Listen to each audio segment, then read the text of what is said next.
Well, hello, hello. Here we are again in another Tuesday for Facilitation. It's your show where, I invite different people from different areas to share how facilitation is a timeless and multi-sectoral skill. Mhm. And we are once again in Senegal. Hello, Oma. Hello, Ty. Hello, Nice to hello. meet you. Senegal has as I always say, and I have to repeat it, it has a special place in my heart, in our heart. It's where Awele was born. So it has a lot to do with all of this, everything that's happening. I am Ty Barroso. I've been facilitating and designing experiences for the past 15 years. All right, so let's start. Um, Oma, everyone that arrives here has to answer the very first question, which is how do you show up when you facilitate? Yeah. So, very good question. So, my style is to listen simply because for me, facilitation is more about creating a condition, an environment for people to feel comfortable, to express themselves, to create something, to learn on each other, and also to have fun, which we forget a lot of times. But in order to do that, you need to listen. In order, like this environment doesn't create itself. You have to listen. You have to understand the dynamics. You have to know the person. That's why preparation is very important.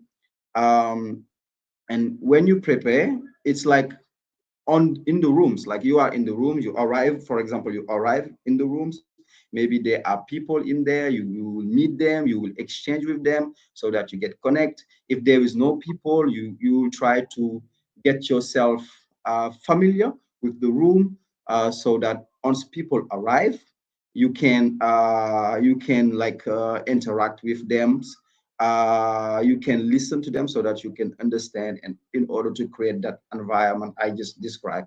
So for me, facilitation is more about listening. Of course, there are a lot of things that you do when you facilitate, but for me, listening is like a big important part. But also you will try to practice, you will react on what people say, you will do a lot of things, but the most important thing is listening, which is very, very important. And because if you don't listen, you don't understand. If you don't understand, you are not going to create that environment I just described. Yeah, And that's how I see it. Yeah. if you don't understand, you're not gonna be able to help the people. Exactly. It's like the Exactly. role of a facilitator is a little bit to unblock, Hmm. all of those nods and thoughts. If you don't understand, and that's such important. If you don't understand, you're not able to do that. That's such an important skill that we need Exactly. to learn. Exactly. Because a lot of time people may think like facilitating is about like doing things, like presenting things, explaining things. Like people will do it themselves. If the facilitation is very successful, people will do everything themselves. You are just there to guide, and also this will be allowed by the listening. So, like getting in the subject of this session, right? Human-centered design is widely used across many sectors, Mm, but as something that you just said, its meaning is often taken for granted or mm, understood. It's just a set of tools or mm, workshops or methods or even post-its. I have mine here because I've been working on a new product.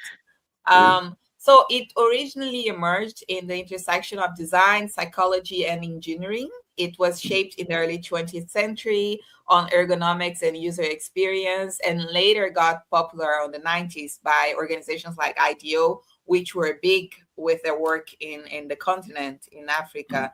mm, It's an approach centering on empathy, iteration, co-creation.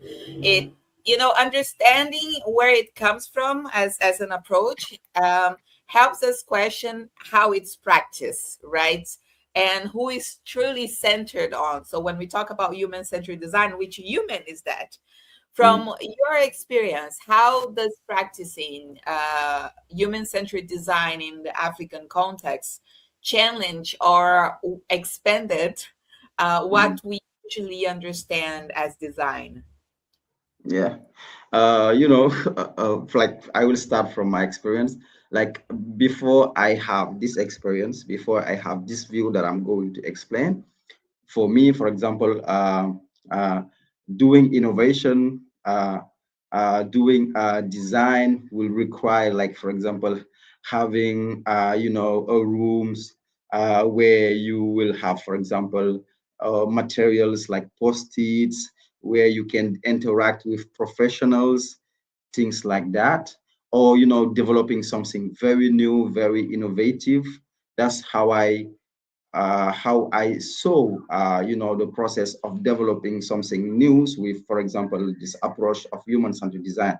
But when you when you have the chance to work with community, um, a lot of times all those things does not apply or does not exist there. For example, you can run a workshop and without post-it, without a presentation, without tools. Like, it's just interaction, discussion. You discuss with people, you interact. You don't have to note anything, so you just listen and try to formalize. And also, when you have the chance to work with, like a community, like in Africa, what we call like very innovative is something like that already exists, that is there, that you just formalize, conceptualize, so that people can use it, because people like want to use things that they know. If this is something that is very new, some they are not used to, using it, because they, in their culture, they prefer to use something new, and sometimes something that is not centered on a user, something that is centered on the community. Because when we want to design something, we are thinking about the user, this a specific user, but here you are designing for a community. You have to talk to, for example, if you want to work with youth, you will talk with youth, you will talk with the village chief, we will talk with everyone. And what you are designing for the youth, you are designing it for the whole community. So it's not centered on a specific person or specific targets, but it's for the system, for the whole community. And sometimes we talk about tools, because there are a lot of tools that you can use as designer.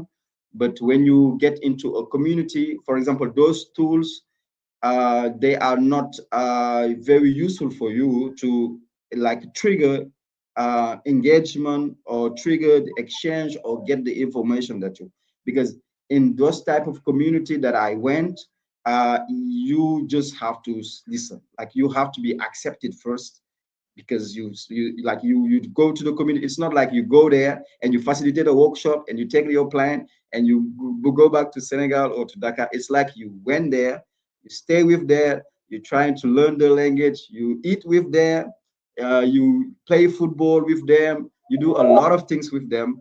And in those activities, that's where you do your research. That's where you like doing your facilitation. It's not like you gather a lot of people in a specific place and speaking with them to develop or to create something. No, it's like you are spending time in their own activities. You talking to a lot of people, you observe, you get a lot of information, and that's how you do facilitation.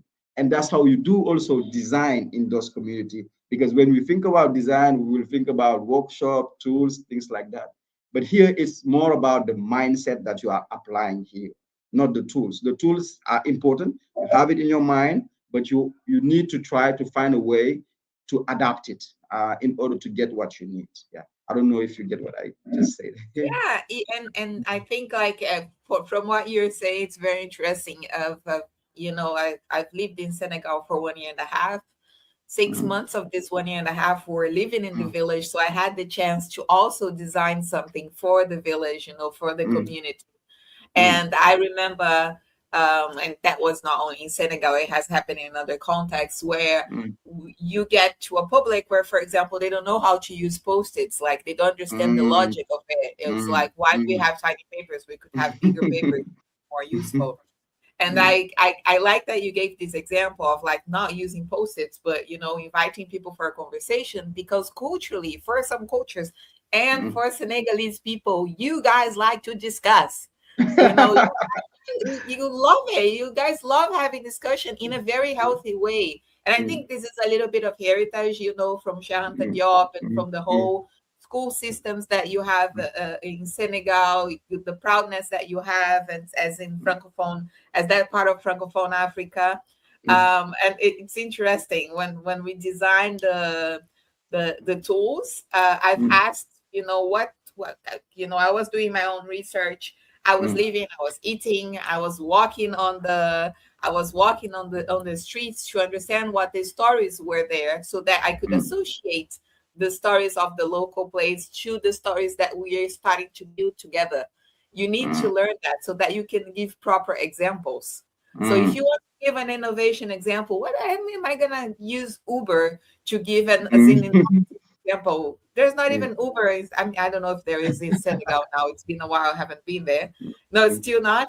But there mm, are in some African countries I know. But like, how am mm, I gonna use that, which is something that's completely out of the reality? So you do mm, use the example of Miss, I don't know, maybe Miss Ndei Fatu, where she mm, is the one who did something for her business, which mm, changed the way mm, people are buying something, which is a little bit mm, of what we're asking mm, before. mm, So it's mm, very interesting to understand, because there are many design agencies working mm. in the continent, and they're not from the continent.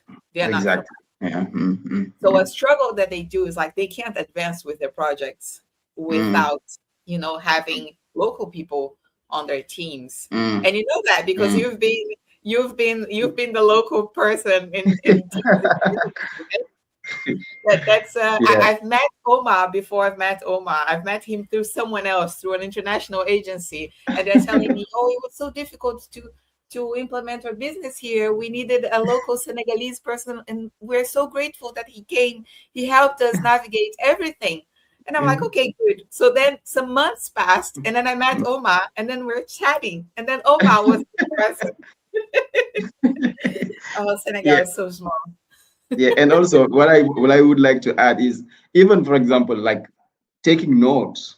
For example, as designer, we want to take notes because we want to report on what we have seen or observed or heard.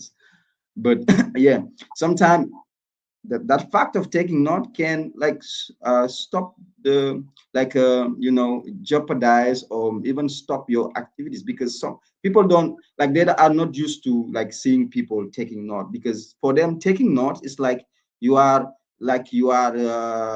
doing something sketchy things like that. Or So or they're like, even that did I say, things. did I say something wrong? Yeah. Like, why are you writing it down, right? Exactly. Exactly things like it. So that's why everything's need to be adapt, and for that to be adapt you need to understand the cultural context, so that you can, because also design is itself is all about adaptation, so you need to adapt everything so that you have, you don't have to use it the way you receive it or the way you understand it every time. The example, the how you facilitate, how you apply it, everything's you need to be adapt. That's why listening and also observing, preparing yourself is very important. Yeah.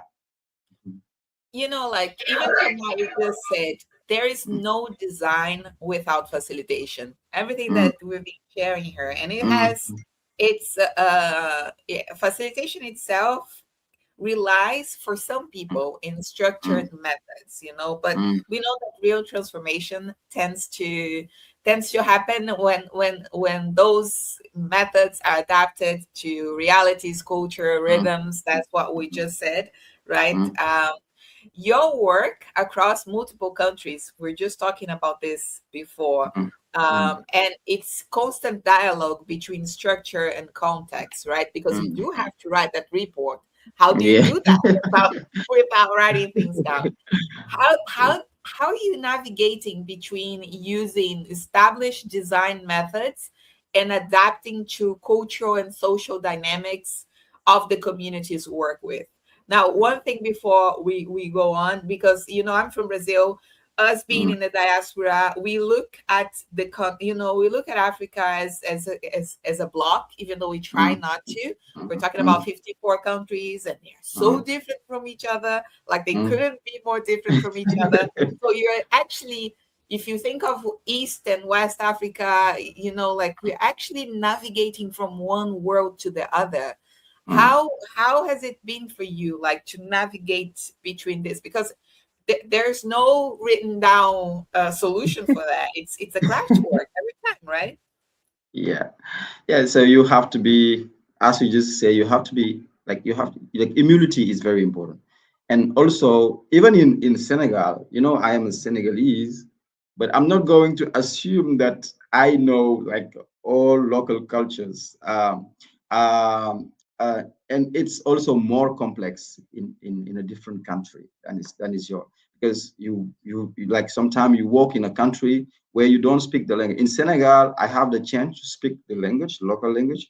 There are a lot of local language, but the main one is Wolof. As you know, if you travel in another region, you can communicate with that language. But if you go to another country, it may be very very different. And so I'm not saying that I master, I understand the culture, because it's not possible. But how I navigate on that is also, which is also very complicated. Like sometimes it's very complicated to convince your client, like your collaborator, to do that. But once I arrive, before starting doing my work, I start making friends first of all. Making friends, like if I have colleagues, I'm like, we are not talking about work. We just like having time with them, so that I can adapt myself to this new environment, so that I know what can I do or what I cannot do, how I need to like navigate in this environment. So this is what I call immersion. I go to the markets, even if I don't speak the language. I go to the market. I buy some because I love vegetables. I buy a lot of vegetable. I speak to local people using like yeah, gesture, things like that. That's how I do. But also, of course, I will rely on local people. I will rely on them to execute, to operate the work. I will be there to observe, to guide them. And what is also more important that I have already mentioned is the use of the tools.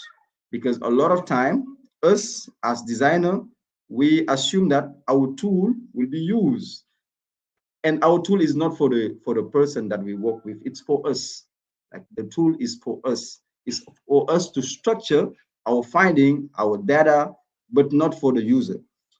So you know the tools, you have it in your heads, but it's not the way that is the tool is structured. For example, let's say you want to facilitate a discussion in which you want to understand the user experience. There is the user experience map, which explains step by step how the user is navigating throughout a service. Uh, uh, but you don't have to use it like that. But you have to, try to find a way to make it natural, ask a question.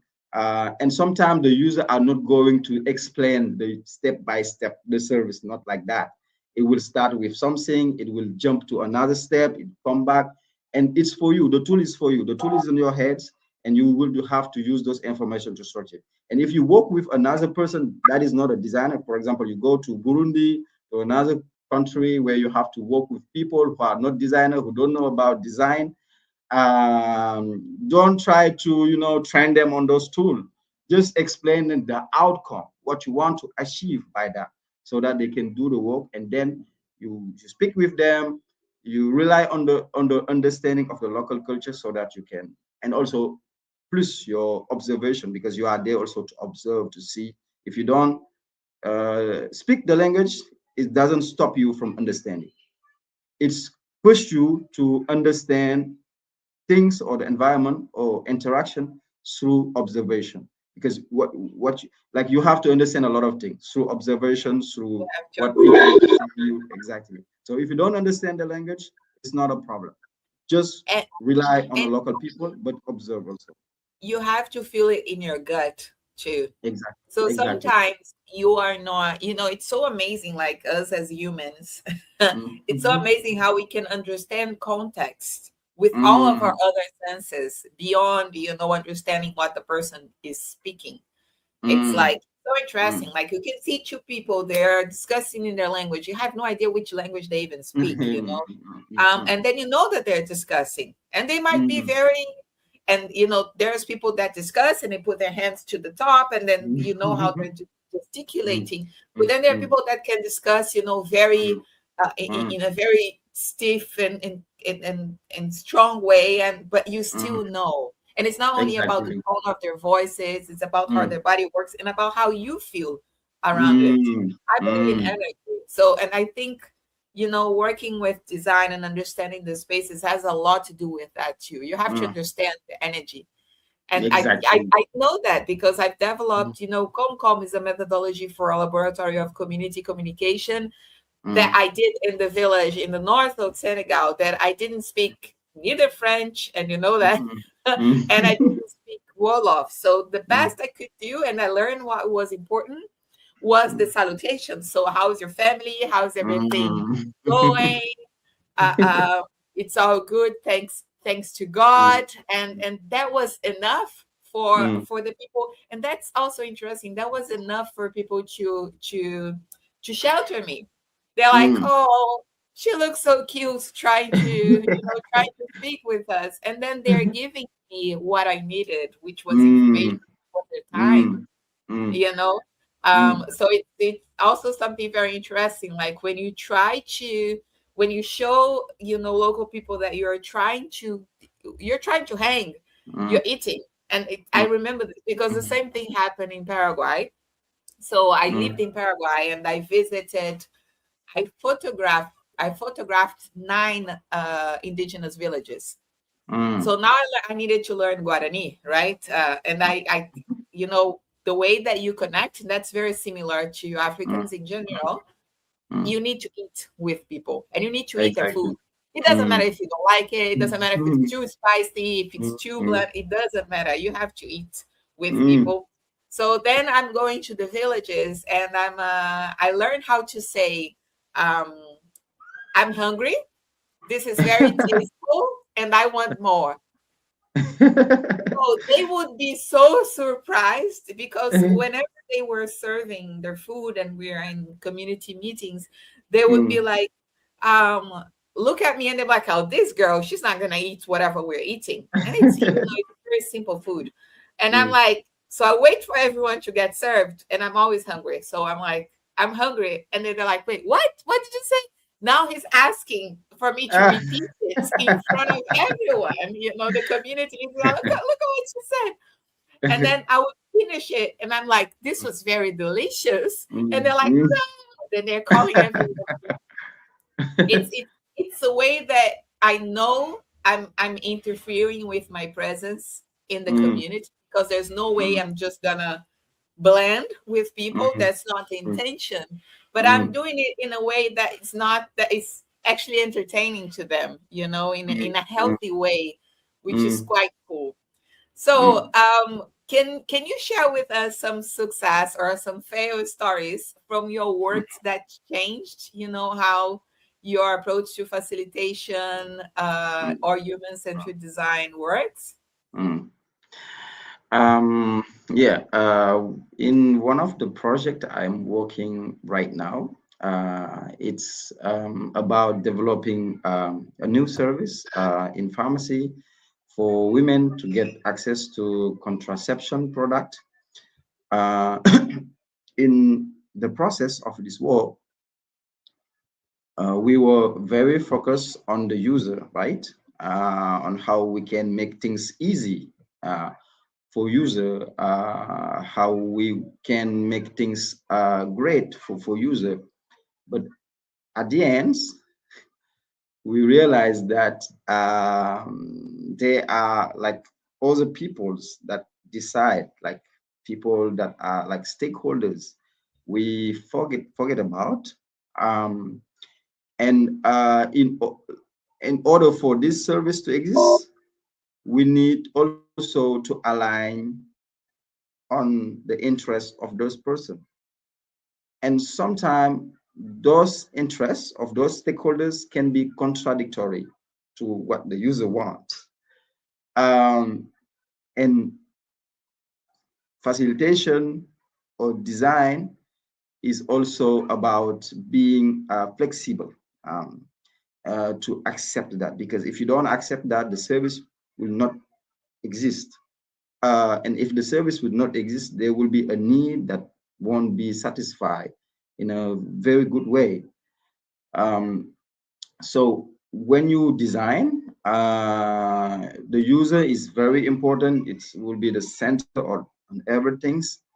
But if you forget about other stakeholders in the system, and sometimes their interests can be very contradictory to what need to be done, but you have to accept it. You have to try to understand it also, because a lot of time we say that this is very contrary. It's not, but it can be valid also, and in order to design something that can exist. So when you design for a system. If you design for user in Africa also, if you design for user, sometime for me it will be a very good design, but it won't exist. It won't be implemented because there are other decisions that are not on the community or that are not on the environment that have power to decide, and you have to empathize also with those person, those stakeholders, to integrate them in your design. So that was something that didn't went well, that we realized at the end, but we are trying to adapt with that right now. That's we were just speaking before we started this recording. This Yeah. is a recorded session. That when you have the chance to change small things, specific things in the context of the African continent, we're talking about the change of a life of many people. You know, the impact is always too big. It's not, human centered design and design thinking and all of these tools. They're very used in the context of organizations where they want to innovate and they want to create a new product or they want to create a new service. But when we look at it at the public system, because we have to think that, the health system, the school system, they are all services for the population too. So they are there and they are creating impact, but in another scale. It's just not one company trying to sell a service or product. We're talking about a whole country changing Exactly. how we are buying something, how we are acquiring something, how we are going through a journey. I don't know, when we go to the hospital, what happens when we get to the system. So it's in that context that we see a lot of how human-centered design has been working in the continent. It's like um, you can see the impact of it. Like it can be, so you can see the impact of your work, some things that maybe you go through your day-to-day life, like the example where you were talking about when we started with before we started recording. So do you have any fail stories? Can you come again, please? Do you have any failed stories? Like, do you have anything that didn't go as planned? A lot of things. Of Yeah, course. yeah.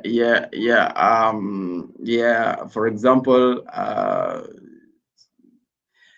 you start with a project where you plan everything, and you want to do, for example, we like right now we want to do a research to see how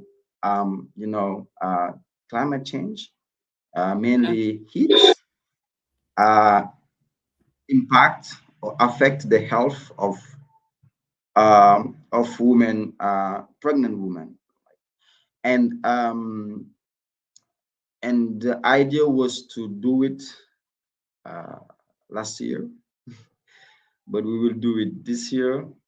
And also we wanted to do it in a period of time where it is the weather is there is some heat, so that we can talk to women. But right now, in the country where we want to implement it, the heat season is past.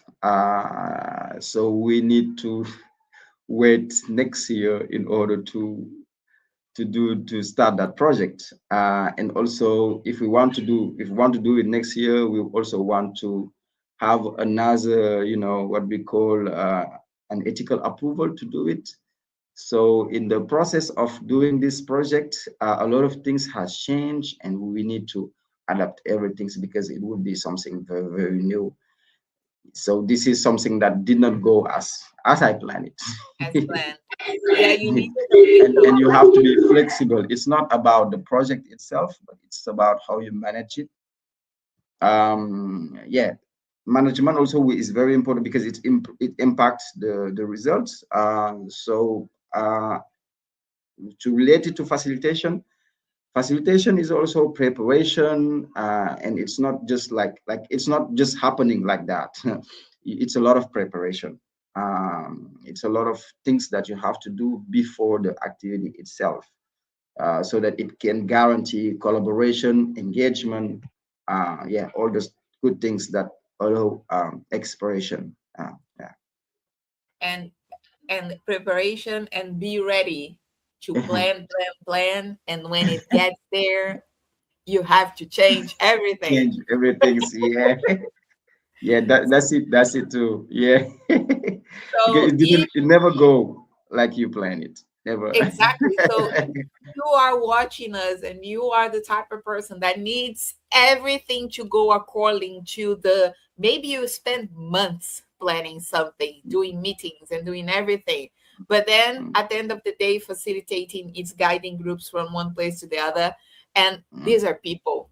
And people, they have their things, people, they have their days. People, they have their things. mm. It's they're people. We're only human in this, in the best sense of the term.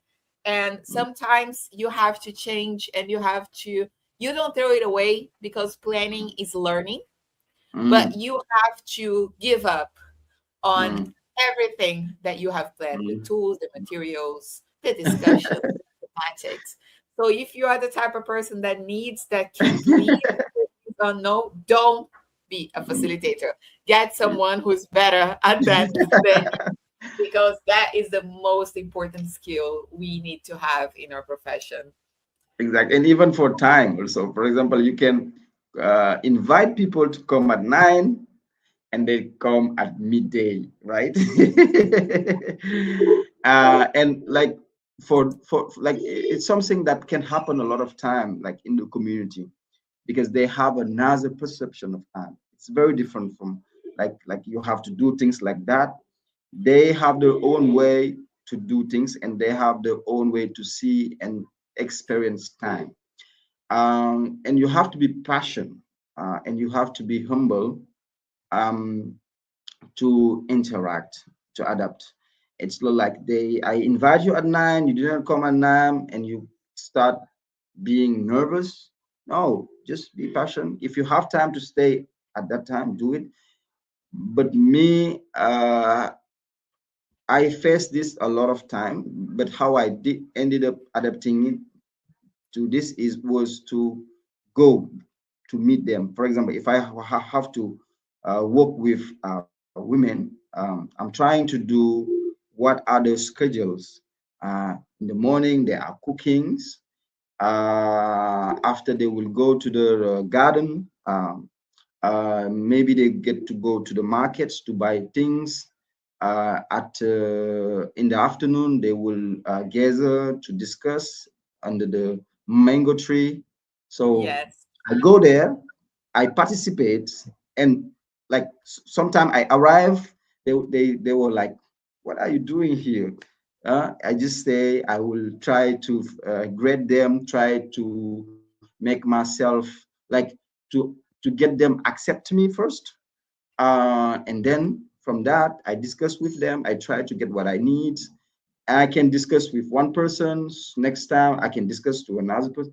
I adapt everything how I facilitate, because in the beginning, the plan was to do it in a workshop. We post it with a lot of people that are there in a specific time, but this time I just do it very differently.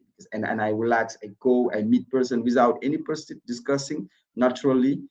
And that's how I ended up adapting myself to this context, because people, they are not there for you also. They have their own things to do. So you are They there have to their own life. exactly. So you are the one who need to adapt, not the opposite. Yeah.